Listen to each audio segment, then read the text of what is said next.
In this video, let us see another two examples from conversion of solid from one shape to another. This is the third example that we are solving. The examples goes as follows.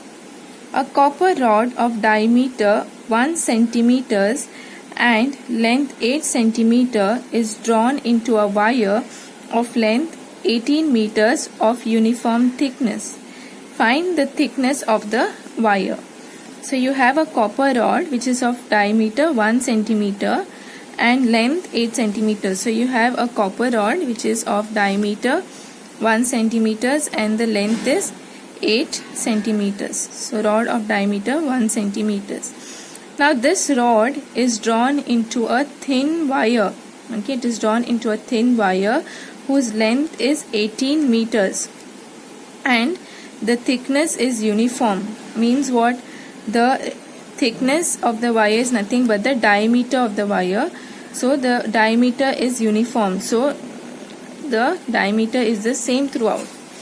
So now you have to find what is the thickness of the wire. Thickness is nothing but the diameter. So you have to find here the diameter of the wire. Okay.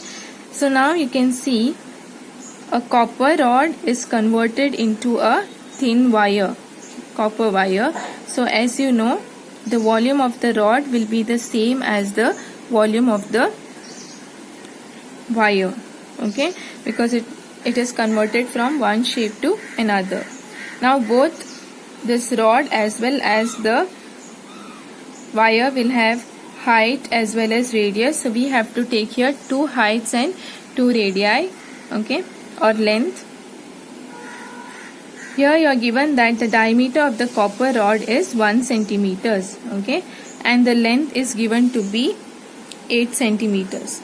So we have denoted the length as 8, okay, and the radius of the copper wire is denoted by R. So it is half a centimeter.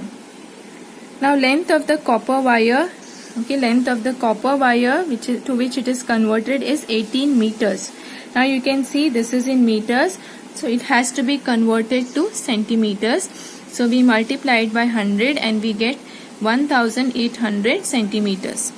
Now what we have to find here? We have to find the thickness of the wire, that is diameter of the wire. So if we find the radius of the wire, we can find the thickness of the wire. So let the radius of the wire be R dash, because here we have taken R. So let us take this to be R dash. Now length is nothing but the height, right? So this is your height and this is also your height. Okay, length is nothing but your height. So what is the volume of the rod? Volume of the rod will be pi r square h, because it is in the form of a cylinder. So it is pi into half square into 8, which is 2 pi centimeter cube. What will be the volume of the wire? Wire also is in the form of a cylinder. So it is pi r dash square h dash, okay, or whatever length is given to you, so that it will be that height. So it is pi r dash square into your length is 1800 centimeter cube. Okay. Now what we have to find is r dash square r dash. So we cannot substitute here, as we already know volume of the rod is equal to volume of the wire. So volume of the wire is pi r dash square into 1800 equal to 2 pi. As we know, we can cancel pi and pi. That is the reason I did not substitute the value of pi. Now here you can cancel this, and what you get here is r dash square is equal to 2 upon 1800, which is 1 upon 900. So r dash will be 1 upon square root of 900, which is 1 upon 30 centimeters. So the radius is 1 upon 30 centimeters, but you are asked to find the diameter or thickness here. So the diameter will be, diameter is 2 times the radius.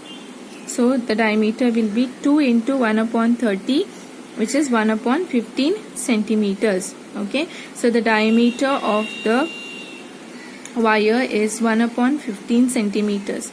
Now if you have ever gone to buy a wire it is already always given in millimeters, okay, not centimeters. When you go to buy, it says 25 millimeters or say 1 millimeter or something like this.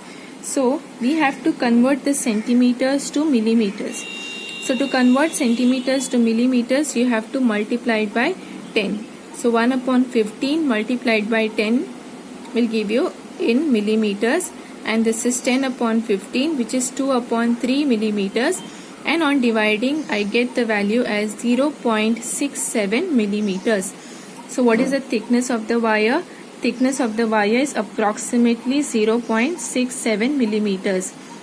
Why approximately? Because you get 0.666 and so on. So we have rounded it off to 0.67. Now let us see another example. A hemispherical tank full of water is emptied by a pipe at the rate of 4/7 liters per second. How much time will it take to empty half the tank if it is 3 meters in diameter? Okay, so here you are given that a hemispherical tank which is full of water is emptied by a pipe. So you have a tank which is emptied by a pipe. Okay, the tank is hemispherical. It is emptied by a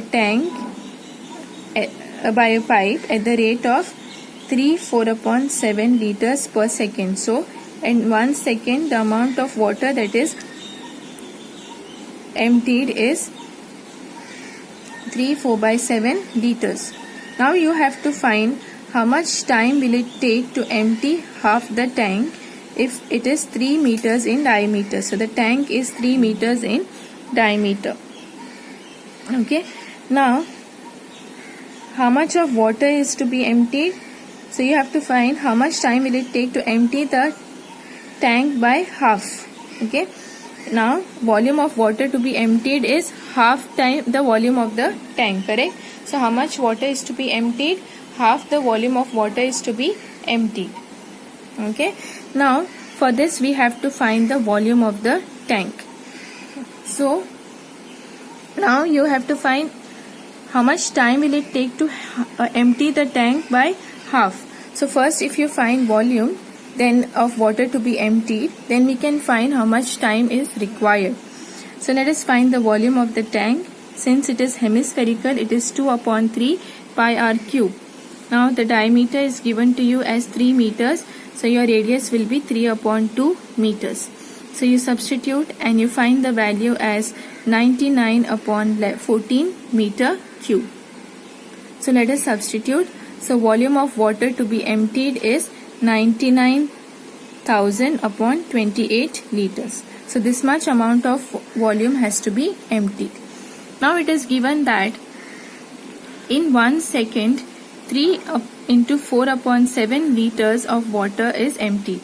So in 1 second, if this much water is emptied, then how much time will it take to empty this amount of water? This is what we have to find. So volume of water which is emptied in 1 second is 4/7 liters, which is 25/7 liters. So in 1 second 25/7 liters are emptied. So what will be the time taken to empty this much amount of water? It will be in 25/7 liters are emptied in 1 second. So how much time does it take to empty this? It will be, if you take this as x, it will be 25/7 in cross multiply x is equal to 9900/28. So what will be the value of x then? Then x will be equal to 99,000/28. This, when you take on the other side, will become 7/25. Okay, so when you want to find the time, it will be the time taken to empty this much amount of water is 7/25 multiplied by 99,000/28, and you find, divide, and you get 990 seconds. So the time taken to empty this much amount of water, okay, which is half the tank, is 990 seconds. Now I want to convert this to minutes, so I divide by 60. So 990 upon 60 minutes, which is 16.5 minutes. So the amount of time which is taken to make the tank half or to empty the tank half is 16.5 minutes.